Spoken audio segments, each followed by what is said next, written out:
이 성탄절의 이 은혜, 이 은혜를 뭘로 다 표현할 수 있을까? 그렇죠? 너무 크신 은혜에서 그 은혜를 다 생각할 수가 없어요. 뉴질랜드에서 이제 한인들을 주로 유학 온 학생들을 주로 대상으로 해서 교회를 하시는 목사님이 계셨습니다. 그런데 이제 그 교회에 인도에 계시는 인도 목사님을 모시고 이제 부흥회, 우리로 얘기하면 부흥회를 하게끔 돼 있죠.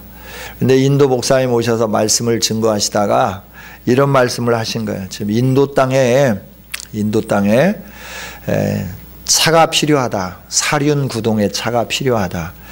이곳에 이렇게 복음이 편만하게 펼쳐진 것처럼 인도 땅에도 이 복음이 편만하게 펼쳐지기 위해서 기동성 있게 움직이면서 복음을 증거할 테라칸과 같은 이런 차들, 사륜구동이 필요하다. 근데 몇 대가 필요하냐 그러면 약 50대가 필요하다.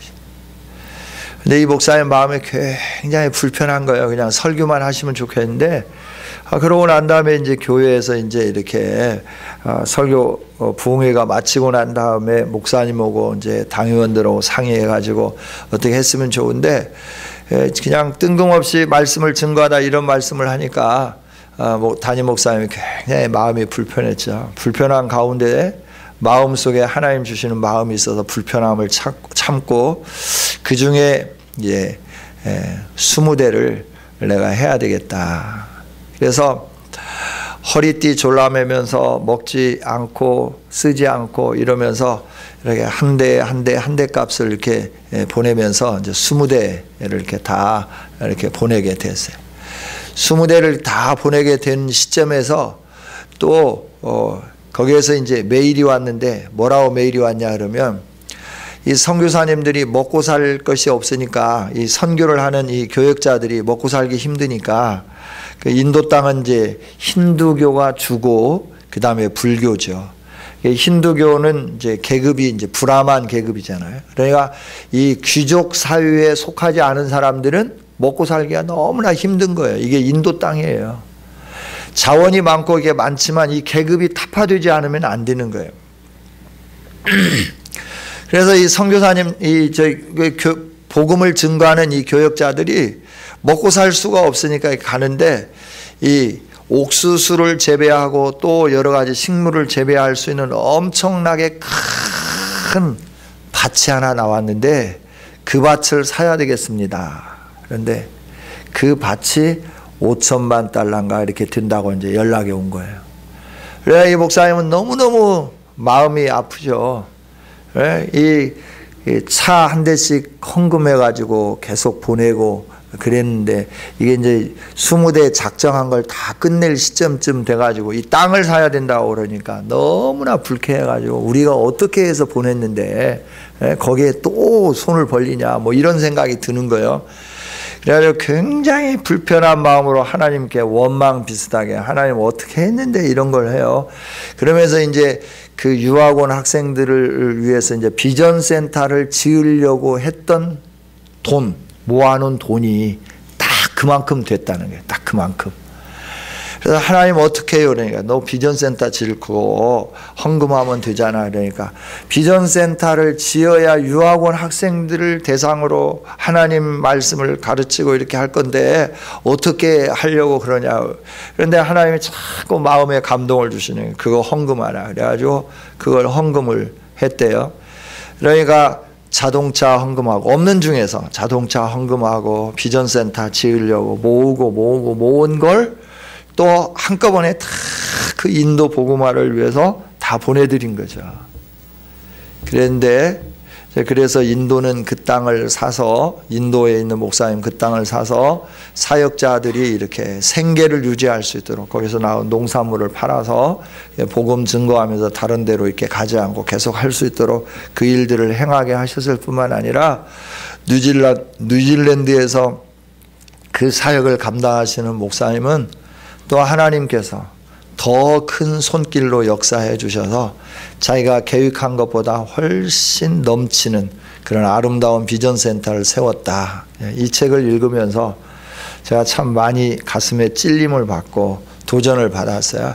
그래 어렵다고 하면서 자꾸 빚 갚아야 되는데 뭐 해야 되는데 이러면서 이랬는데 하나님이 하시기를 원하는 그 일 앞에 우리가 좀 불편하지만 순종하기 시작할 때 하나님은 하나님의 방법으로 우리에게 더 큰 역사를 이루어 주시는 줄 믿습니다. 할렐루야. 아멘 하신 분들에게 1000배의 복이 있을지어다. 지금 말고 아까 부흥사들이 그러더라고요. 그래서 저도 한번 흉내 한번 내봤어요. 여러분 모두에게 속으로 아멘 하셨던 크게 하셨던 여러분 모두에게 이런 복이 임하기를 원합니다. 정말 우리는 하나님의 하실 일을 잘 몰라요. 예측을 못해요. 그래서 하나님의 하실 일들이 분명히 있어서 우리에게 불편하지만 마음에 감동을 주시는데 우리는 그 불편함 속에 감동 주시는 대로 순종하는 게 아니라 불편한 마음을 그대로 간직한 채 하나님의 말씀을 물리치죠. 이게 우리들의 한계가 아닌가 생각을 해봐요. 저와 여러분이 늘 하나님이 주시는 그 마음 앞에 언제든지 순종으로 아멘 하면서 화답해서 하나님이 역사하시는 놀라운 은혜들을 경험하는 우리 성은교회, 우리 사랑하는 성도들이 되기를 원합니다. 오늘 본문에 있는 말씀은 이사야가 선포한 메시아 예언의 말씀의 한 부분이에요. 이사야는 메시아가 오셔서 어떤 일들을 행하실 건가라고 하는 것을 선포하는데 그 중에 9장에서 선포하고 그 다음에 이제 넘어가면서 42장에서 선포하고 그 다음에 넘어가면서 60장 뭐 여러 군데에서 하나님이 메시아가 하실 일들에 대해서 선포하는 거예요. 11장에서도 말씀하시고 32장에서도 말씀하시고 그래서 메시아의 노래가 이사야서에 7편이 나오는데 그 메시아의 노래 중에 또 한 부분이기도 합니다. 오늘 본문을 보면 전에 고통받던 자들에게 전에 흑암에 있었던 자들에게 이제 그 흑암이 없어질 거다. 고통이 없어질 거다. 이렇게 말씀하면서 그 흑암과 고통 중에 있던 땅을 영화롭게 하겠다라고 말씀해요. 그러면서 그 고통과 흑암 가운데 있는 땅의 이름을 열거하는데 그 땅이 스볼론 납달리 땅이다라고 하는 거예요. 이 땅은 어디냐 그러면 갈릴리를 중심으로 한 그런 땅들입니다. 즉 아수르에 의해서 북이스라엘이 멸망당하고 그리고 북이스라엘이 흑암과 압제 속에 놓여 있었죠. 이때 아직 남유다는 생존해 있고 북유다는 이미 멸망해 버렸고 멸망한 가운데 흑암과 압제 속에 놓여 있는 이 상황 속에서 하나님은 이사야를 통하여 그 흑암 속에 있는 하나님의 백성들에게 빛이 전달되는 메시아를 보내주시겠다라고 하는 것을 예언하기 시작하는 것이죠. 하나님은 압제당하고 있는 하나님의 백성들의 상태를 그대로 놔두시는 게 아니라 하나님의 백성들이 그 흑암에서부터 멸시당하고 그 흑암 속에서 압제당하고 고통당하는데 그들을 건져내시기 위하여 큰 빛을 비춰주실 것이고 그 빛이 비춤으로 인하여 흑암과 압제 속에 있는 이들에게 기쁨이 충만한 그 영광을 주겠다 이렇게 약속을 해 주시는 것이죠. 오늘 말씀을 통해서 우리에게 허락해 주시는 이 아름다운 말씀을 살펴본다고 하면 하나님은 저와 여러분이 죄의 흑암 속에 갇혀 있었는데 우리를 그 죄의 압제에서부터 해방시켜 주시면서 우리에게 참 기쁨과 평강을 주신 줄 믿습니다. 이 은혜를 저와 여러분에게 주신 거예요. 그러니까 이 메시아는 왕이시죠. 왕이신데 하나님의 대리권자로 이 땅에 오셨어요. 부왕으로 오셨다라고 하는 거죠. 이 부왕으로 오셔서 왕의 나라를 여기 기초를 확립하신 이 예수님이 다시 오시면서 만왕의 왕으로 다시 등극하시는 것, 이게 재림의 날에 이루어지는 일들이죠. 어쨌든 억압받고 있는 북이스라엘 백성들에게 이사야는 하나님이 보내실 메시아를 통해서 남유다와 함께 그리고 온 열방을 통틀어서 샬롬의 왕국을 이루어 주실 것을 예언하시면서 그들로 하여금 이 하나님의 나라를 꿈꾸게 해 주셨죠. 이 하나님의 나라는 정치적인 왕국이 아니죠. 이 하나님의 나라는 죄로부터 해방되는 초월적인 왕국이죠. 그래야 늘 우리가 부딪히는 그 어려움이 뭐냐 그러면 예수님이 주시는 그 자유와 행복과 부유함이 무언가. 우리는 늘 세상적인 것만 생각해요. 내가 갇혀있는 어떤 것에서부터 풀어줄 거다. 이 세상적인 원리만 가지고 접근을 하기 때문에 하나님 나라 이 왕국의 이 기쁨을 충만하게 누리지 못하는데, 하나님이 분명히 우리에게 주시는 것은 정치적인 왕국이 아니라 죄로부터 해방된 초월적인 왕국, 하나님의 나라를 우리에게 허락해 주시는 것이죠. 하나님은 이스라엘에게 주신 메시아의 약속을 통해서 온 인류의 구원과 해방을 이사야를 통하여서 예시하셨고, 그 예시하신 대로 예수 그리스도가 메시아로 오셨고, 이 성탄절은 메시아가 오심을 기뻐하면서 우리가 예배하는 이 절기이죠. 내일 모레면 성탄절입니다. 예수님이 오신 날이죠. 예수님이 오셔서 흑암과 같은 이 땅을 바꿔주셨죠. 생명의 빛을 비춰주시고 소망을 주셨고 기쁨을 허락해 주셨죠. 오늘 이 말씀을 통해서 예수님이 베풀어 주신 구원을 다시 한번 확인해 보고, 그러면서 우리의 입술에 찬양이 끊이지 않는 아름다운 우리 성도들이 되기를 원합니다. 예수님을 하나님이 보내신 이유와 목적이 있어요. 그게 뭐냐 그러면 구원을 위해서 보내주셨다라고 하는 거예요. 구원. 그 구원은 어떤 구원이냐? 흑암에 앉아있는 자들, 고통에 앉아있는 사람들을 끄집어내셔서 그들의 흑암이 없어지고 고통이 없어지고. 그렇죠? 이사야서 8장 마지막에 있는 말씀을 보면 이 땅을 아무리 굽어보아도 환난과 흑암과 고통의 흑암밖에 없다라고 하는 거예요. 이 세상에 사는 사람들은 심한 흑암 가운데로 쫓겨 들어가면서 그 심한 흑암 속에서 고통과 환난, 그 고통과 환난 속에서 살고 있다라고 하는 거죠.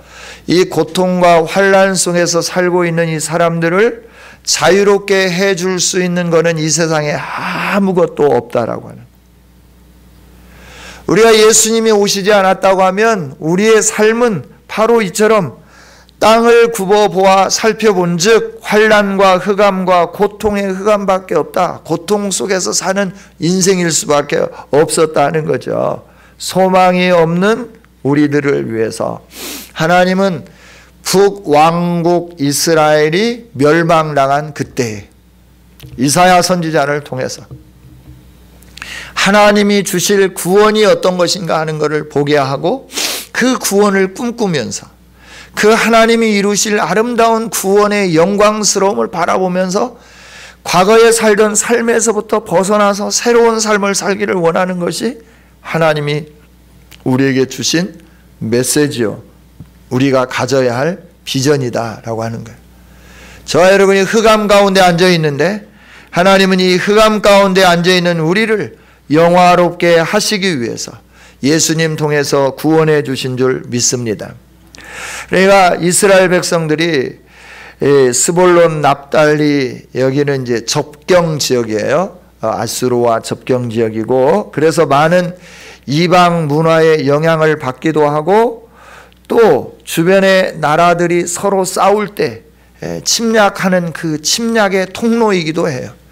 그러니까 이스라엘 땅은 늘 남방에 있는 애굽과 북방에 있는 그 히타이트족, 해족속, 구약 성경의 창세기에 나오는 해족속, 그 다음에 이제 일어나는 아람 군대, 그 다음에 일어나는 아수르, 그 다음에 일어나는 갈대아인, 그 다음에 일어나고 있는 이 바벨론, 그리고 또 페르시아, 이런 메데, 파사, 이런 나라들과 늘 이렇게 밑에 남방하고 싸울 때 이 그 전쟁의 통로가 되었다라고 하는 거죠.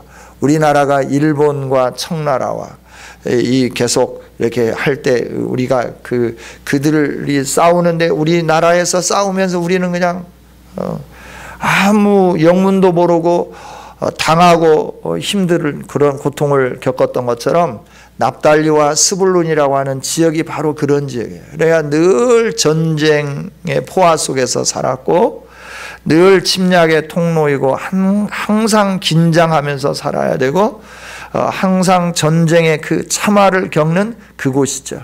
그런데 아수르가 침공함으로 인해서 어떻게 했냐면 그 지역이 초토화되어 버린 거죠. 그래야 정치적으로 문화적으로 그 땅은 완전히 이렇게 핍절화되어 버린 거죠. 소망이 없는 그런 땅이었다라고 하는 거죠. 그런데 하나님은 그렇게 소망이 없는 갈릴리 지역, 스불론, 납달리, 이사갈의 일부 그 지역을 하나님이 흑암이라 표현해놨어요. 그렇게 고통스러운 삶이 흑암이다 표현을 해놨는데 그 흑암의 어두움 속으로 가득 지어져 있는 이렇게 억압당하고 있는 그 지역에 빛을 비춰주시고 영화를 주시겠다고 약속을 하시면서 그 약속은 예수님으로 인하여 주어지는 약속이다라고 이렇게 말씀을 해주셨죠. 그런데 이 예수님이 오셔서 마태복음 4장 12절부터 17절까지 보면 스불론, 납달리, 이사갈 그 땅을 그 황폐한 땅이 아니라 하나님의 은혜가 있는 땅이라고 선포하면서 그 땅이 치유되고 회복되는 이 일들을 예수님이 행하신 것을 보게 되는 것이죠.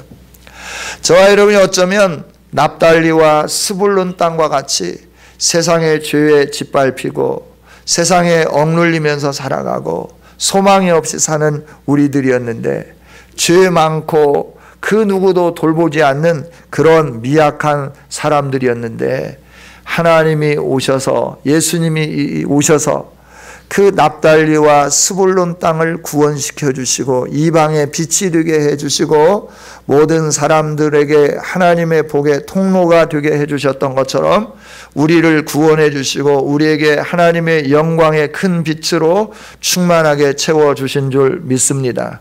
예수님이 오신 것은 이 구원의 소망을 주시기 위해서 오셨다라고 하는 거예요. 따라서 우리는 어떻게 하냐? 이 구원의 은혜를 입은 사람으로서 늘 감사하면서 이 복음을 증거하는 아름다운 성도들이 되어야 할 줄 믿습니다. 할렐루야. 네, 온풍기를 꺼버리든지 온풍기를 끄십시다.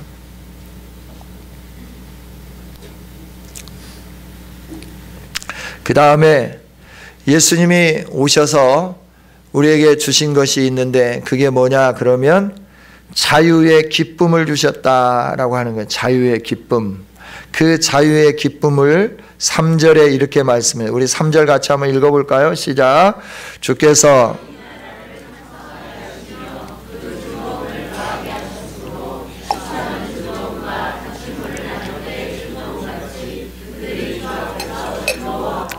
아멘, 아멘.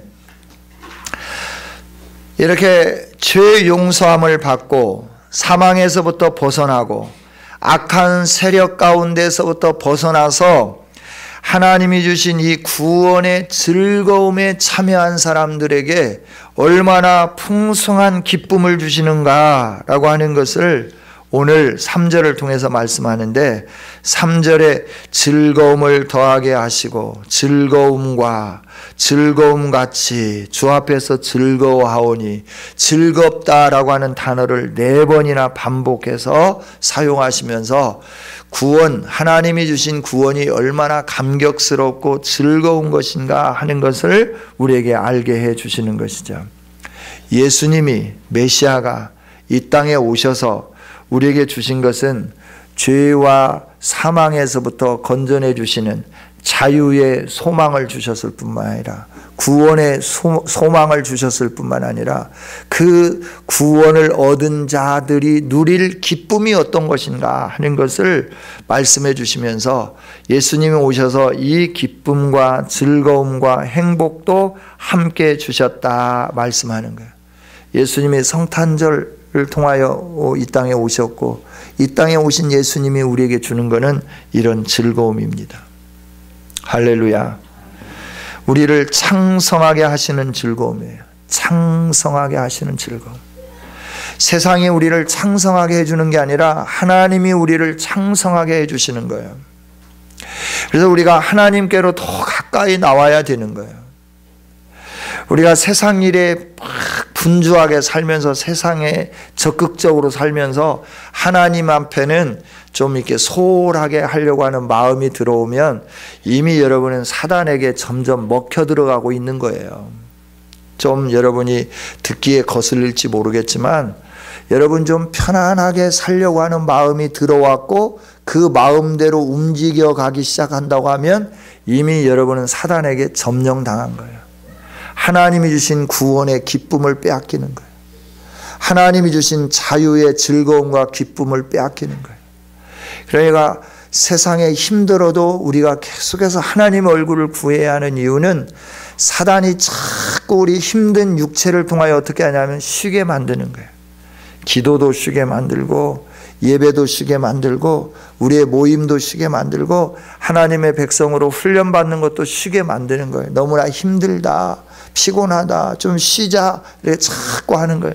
우리 육체는 쉬기를 원하죠.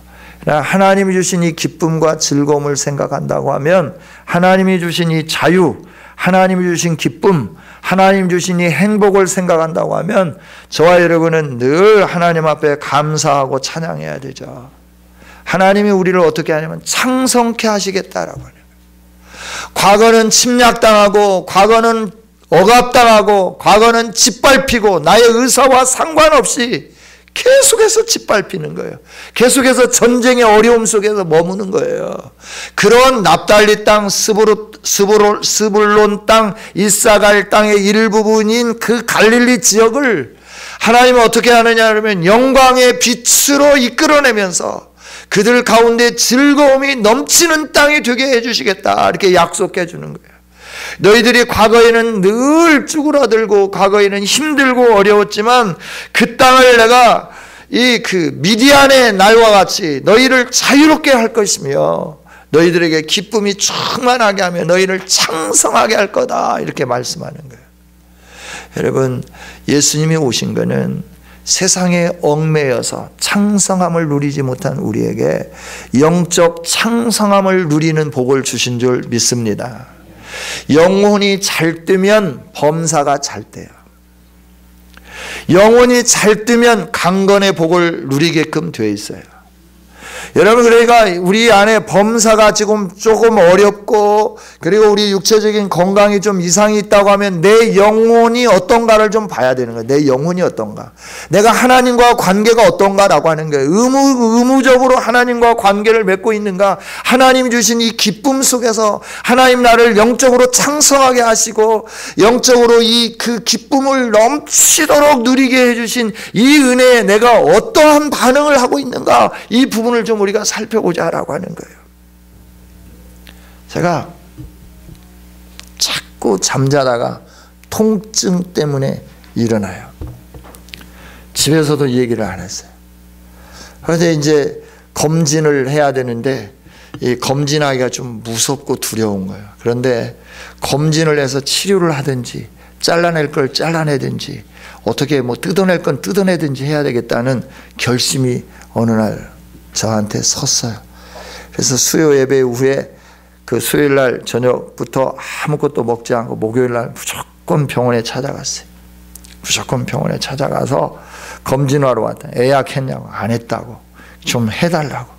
그래서 2시간 기다리고 검진을 했어요. 검진을 하는데 내시경을 해보고 싶어요. 그랬더니 의사가 좀 안 좋은 소리를 해요. 안 좋은 소리를 하면서 좀 이상하다고 조직검사 좀 해보자고. 그 소리를 듣는 순간 머리끝부터 발끝까지 힘이 쫙 빠지는 거예요. 아무런 게 없어요. 집에 와서 밥을 먹는데 뜯어낸 자리가 쑤시는 것 같고 아픈 것 같고, 한 군만 뜯어냈으면 괜찮은데 서너 곳을 막 뜯어내는 거예요. 막 집어넣어가고 호스 집어넣고 뭐. 그래야 이제 수면으로 이렇게 잠자면서 했으면 괜찮은데 주님이 겪으신 고통이 어떤 것인가 한번 알아보자 그래가지고 그냥 쌩쌩하게 했어요. 맨정신으로. 그랬더니 들어갑니다. 우와. 예, 이게 더 깊게 들어갑니다. 좀만 참으십시오. 우와. 그러면서 이제 뭐 여기에 뭐가 보이는데 좀 좋지 않네요. 뜯어내야 되겠습니다. 그래서 그랬더니 말씀하시지 말고 고개만 끄덕끄덕 해도 됩니다. 지금도 막 쓰리고 아픈 것 같아. 막 뜯어낸 자리가 너무너무 아파가지고. 여러분, 이렇게 힘이 쭉 빠지고 그런 상태에서 제가 하나님 앞에서 지금까지 살아온 제 기억 속에 남아있는 어린 시절부터 오늘까지 그 일들을 쭉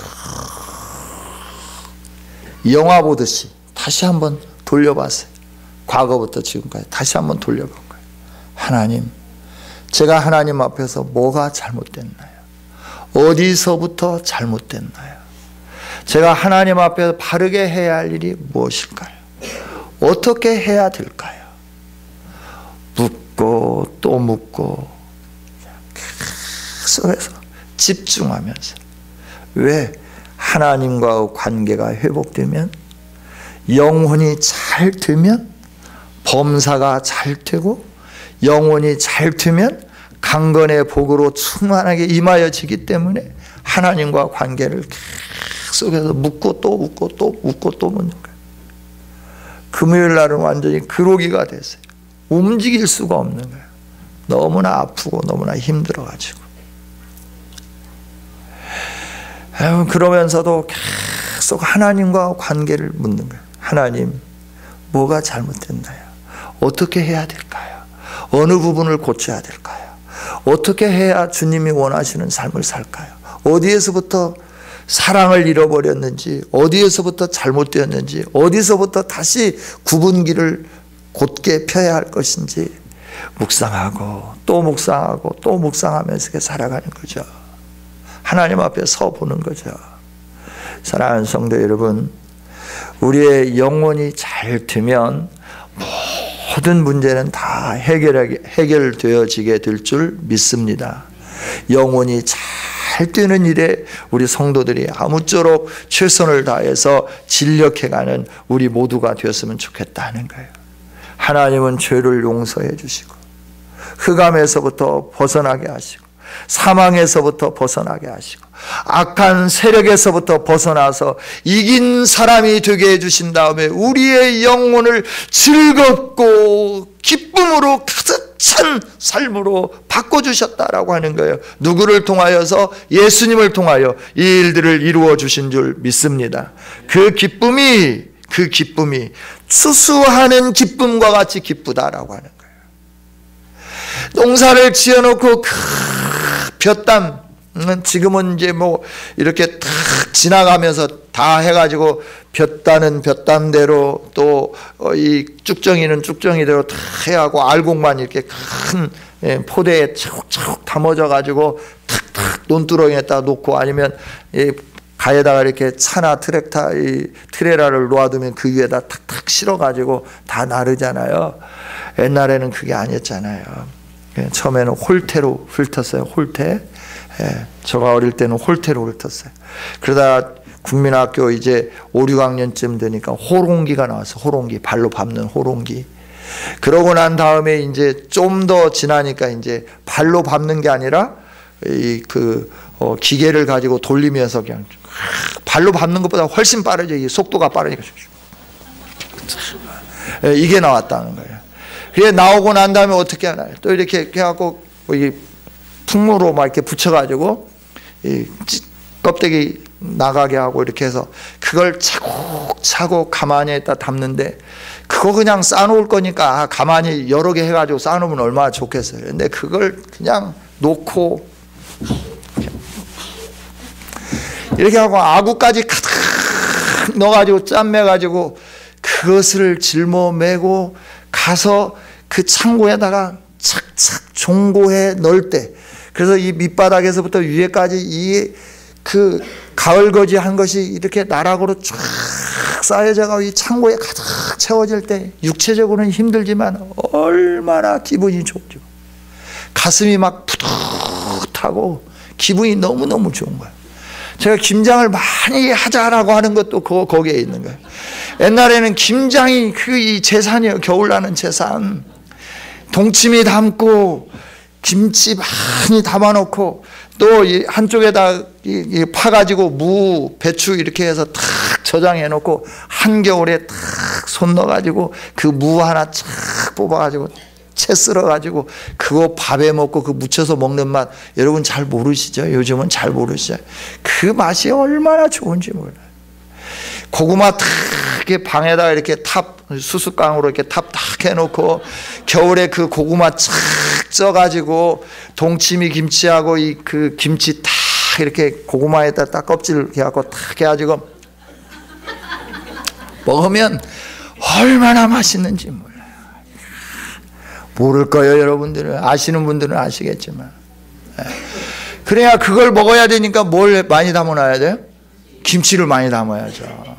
김치를 많이 담아야 돼요. 이 김치가 많이 돼가지고 숙성돼가지고 이 묵은 김치를 김장할 때까지 먹는 이 기분 얼마나 좋은지 몰라요. 작년에는 김치가 빨리 떨어져서 좀 서운했어요. 올해. 여러분 힘드셨죠? 저는 이 옛 추억을 너무나 좋아해가지고 참 큰 문제가 있어요. 제가 좀 생각해봐도 문제가 있어. 좀 고쳐야 돼. 그 기쁨과 즐거움, 추수날의 기쁨과 즐거움. 그날은 정말 그 명절 때나 먹는 고기를 탁 사가지고 이 김칫국 탁 끓이고, 그 다음에 지금은 이제 고등어가 유행이지만 옛날에는 꽁치 같은 거 있잖아요. 꽁치 탁 이렇게 그냥 이렇게 기름에 튀기는 게 아니라 딱 찌는 거죠. 쪄가지고 그 간장 딱 하고 실고추 딱 자른 거 그 위에다 쫙 뿌려놓고, 이야, 동네 사람들 다 오라고 하는 거야. 와, 저거 좀 아껴놨다가 내일 놔주면 얼마나 좋아. 그런데 동네 사람 다 불러가지고 그냥 바리바리 먹고 또 바리바리 싸서 주면서 막 이뻐가지고, 명절 때 그 돼지고기 조금 그 국 끓여서 먹고 전지지고 뭐 이렇게 해서 먹는 그걸 막 돼지고기 막 삶고 또 이게 국 끓이고 그래가지고 그거 먹고 막 그 기쁨을 막 나누는 거죠. 그 기쁨. 왜? 추수 때의 그 기쁨이 그렇게 크기 때문에 그렇다는 거예요. 하나님은 그 기쁨을 아는 사람들에게 이 말씀을 주시는 거죠. 추수의 기쁨. 얼마나 감격스러운 거예요. 저는 전쟁을 해가지고 이렇게 전쟁의 노량물을 받아가지고 이렇게 나눠보는 이런 기쁨은 누리지 못해봤어요.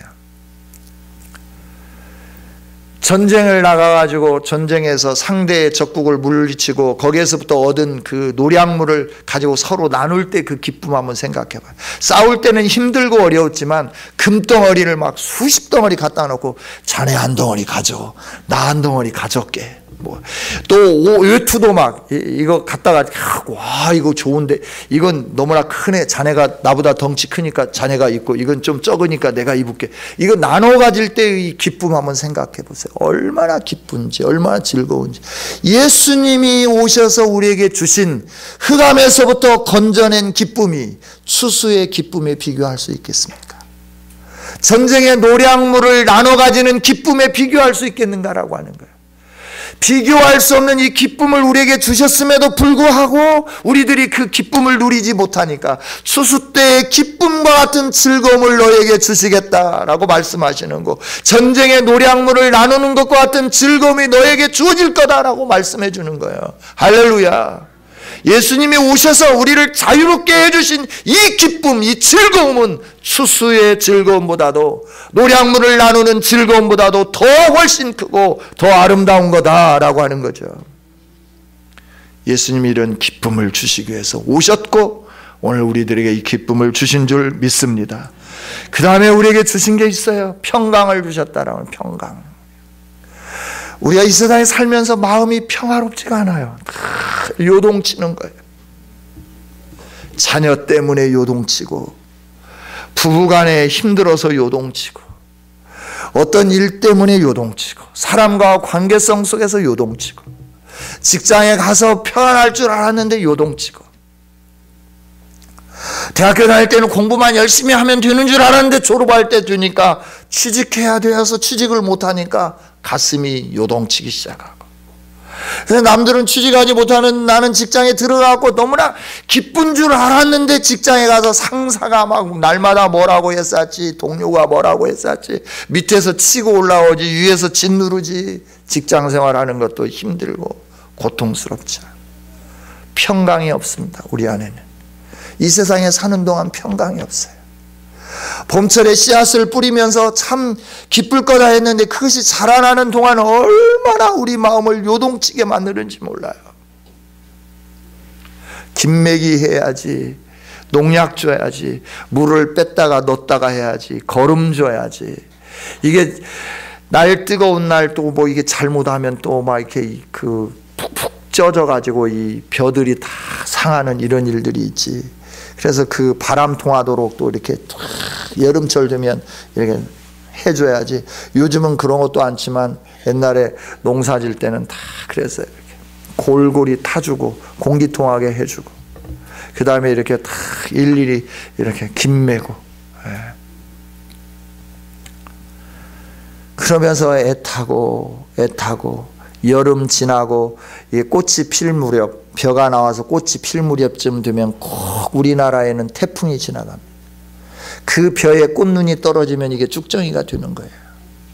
그래야 이 태풍을 막을 수가 없으니까 바람이여 제발 살살 지나가게 하옵소서 가슴 졸이고, 우리 마음속에 평화를 누릴 만한 그런 상황이 전혀 없는데 이런 상황 속에 살고 있는 우리를 구원해 주신 하나님께서 예수님을 통하여 우리 안에 뭘 가져다 주시냐면 평강, 샬롬을 가져다 주셨다라고 하는 거예요.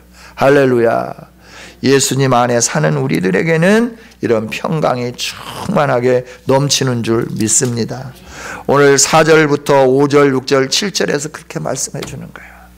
예수님이 오셨는데 그 어깨, 예수님이 오셔서 사람들이 무겁게 맨 멍에와 그들의 어깨의 채찍과 그 압제자들의 막대기를 주께서 꺾어버리셨다. 주님이 오셔서 꺾어버리는데 어떤 날과 같이 했느냐, 미디안의 날과 같이 하셨다라고 하는 거예요.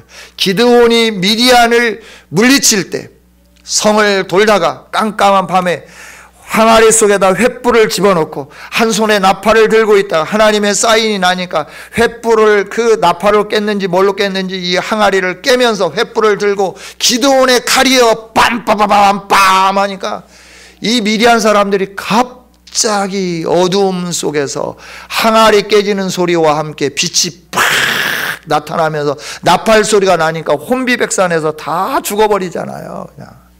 이 미디안의 날과 같이 하나님께서 그 스불론과 납달리와 이사갈 일부가 살고 있는 갈릴리 지역의 흑암과 고통의 흑암 속에 있는 그들에게 무겁게 맨 멍에를 풀어주고 어깨의 채찍을 제거해주고 압제자의 막대기를 주께서 꺾으시는데 어느 날 조금씩 꺾으시는 게 아니라 갑자기 한꺼번에 완전하게 그 압제자들을 소멸하시면서 어지러이 싸우는 군인들과 같이 불의 섭과 같이 사라지도록 만들어 버리시고, 예수님이 오심으로 말미암아 그 일들을 이루어 주시면서 예수님이 정사와 평강이 더함이 없고 무궁하고 다윗의 왕자의 그 나라가 군림하고 굳게 세우고 지금부터 영원토록 그 나라가 임하겠다, 평강의 나라가 임하겠다 말씀하시면서 여호와의 열심히 이것을 이룰 것이다 라고 하나님이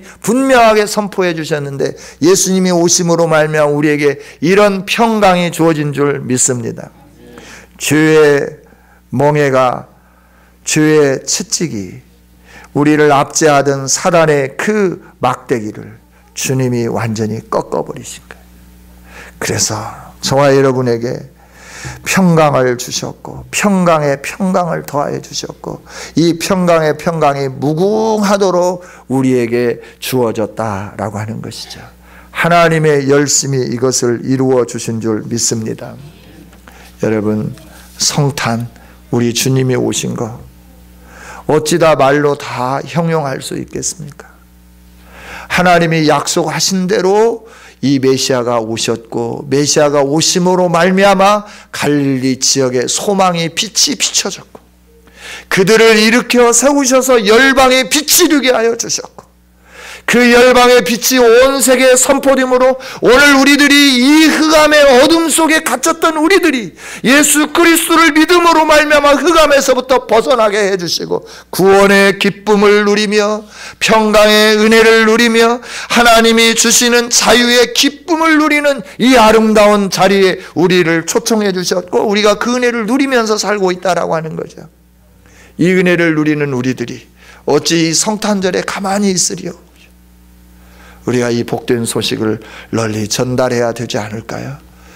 나만 기쁨을 누리는 게 아니라 온 열방이 기쁨을 누릴 수 있도록 이 복음을 힘차게 증거하면서 이 성탄에 하나님이 주신 은혜와 복이 여러분에게 그 구원의 소망의 복이 또 하나님이 주신 평화의 즐거움의 복이 여러분에게 임한 평강의 그 평강이 더하는 아름다운 복이 일생 동안 충만히 넘치도록 역사하는 은혜가 매 순간마다 있어지기를 주님의 이름으로 축원합니다.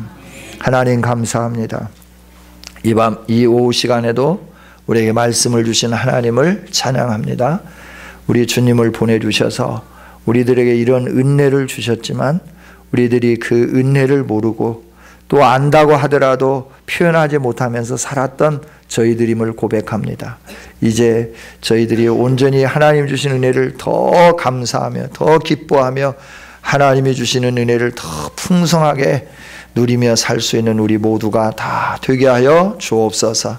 감사와 찬양과 영광을 하나님께 올려드리며 또 이 시간에 드려진 불우이웃을 돕는 이 예물을 봉헌한 사랑하는 종들 또 사랑하는 우리 중고등부에 은혜 베풀어 주시며 만복으로 채워 주옵소서. 우리 교회에 큰 기둥 역할을 하는 귀한 우리 사랑하는 성도들이 되게 하여 주시고 우리 중고등부 기관이 되게 하여 주옵소서. 우리 사랑하는 성도들 돌아가는 발걸음도 함께 해주시고 한 주간도 승리케 하여 주옵소서.